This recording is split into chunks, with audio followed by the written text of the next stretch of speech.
Welcome back. You're still tuned into Halftime Report on CNBC-TV18. Before we talk commodities, let's quickly take a look at what's happening with our own markets. The Nifty has come off slightly from the highs, but still managing to be in the green. A 60-point uptick is what we are seeing here. Couple of these stocks which are at the day's low. It's HUL, Titan. So consumption names continue to see some pressure. So these two stocks are at the day's low as we speak. The other one is IndusInd Bank, which we highlighted earlier as well. And SBI too has come off from the highs of the day. So these stocks are the ones which are actually leading to the pressure on Nifty that we are seeing from the highs of the day as well. But it's time to talk commodities now. Manisha Gupta is joining us with a roundup of all the commodity and currency market action, and she has a guest as well. Manisha. Sonal, thank you so much for that. Joining us on the show is PR Somasundaram. He's MD World Gold Council. Som, hi, a very happy new year to you. And what a year 2022 has been. So many events and, the whole currency play was out. In the dollar terms, the gold is up just about a percentage point, but the Indian rupees have given you a return of 10 to 12%. One, how do you look at that? And are we looking at currency as a major deciding factor this year as well? Well, you're right. Absolutely. It has been great return for those who invested in gold.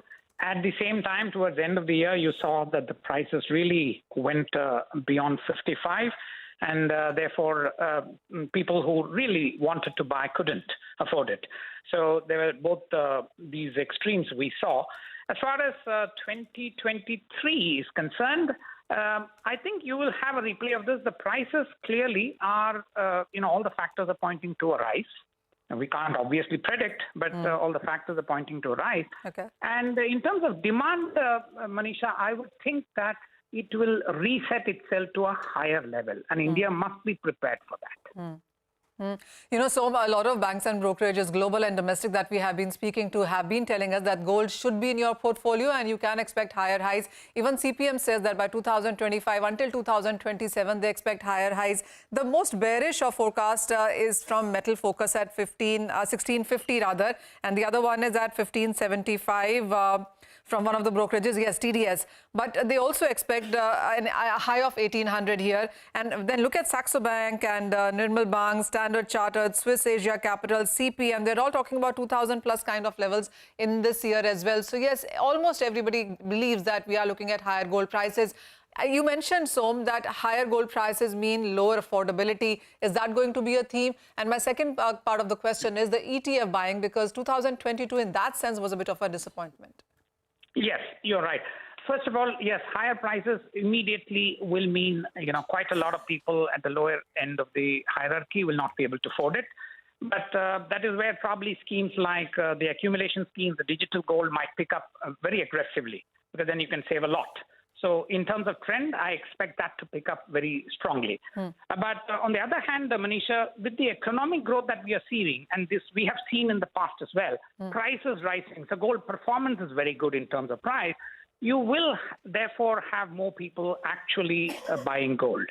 So that is why I said we must now, probably in the next 2 years, I don't know whether it happens in next year or the year after, the demand will reset to a higher level. We have been talking about 700 to 800. We must be prepared for 800 to 900 because gold is back in focus. So many numbers that you're sharing right now for 2022 as a demand, if initial numbers that you already have?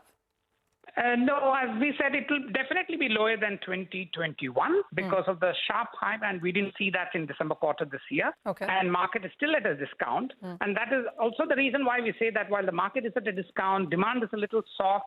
You see that whenever there is an opportunity, people want to buy gold. People jump in to buy gold. This is what tells us, and the economic growth is good. This is therefore going to definitely push up demand in the next 2 years. Gold will probably be one of the most attractive asset classes, at least for the next 2 to 3 years. All right, we hear that. So also, central banks have been buying, and that was one big headline from the third quarter of the calendar year. Fourth quarter, have you seen the same? Do you see central banks continue to toe that line? Well, as you know, the central banks buy in specific when there is an opportunity. They don't go quarter on quarter. But this year has been one of the best years for central bank buying, and particularly the quarter three. We saw that huge jump in buying, 300 tons. I don't think that was repeated in quarter four, and that was not expected to. But we would definitely see central bank action quite high in 2023 as well. And it's also gold playing a slightly bigger role in the system overall.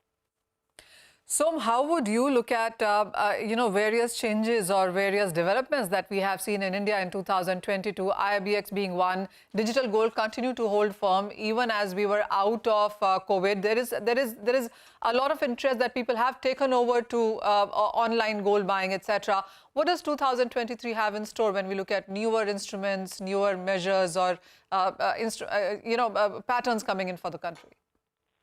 I think, Manisha, we will probably lead the way globally as well, as I see it.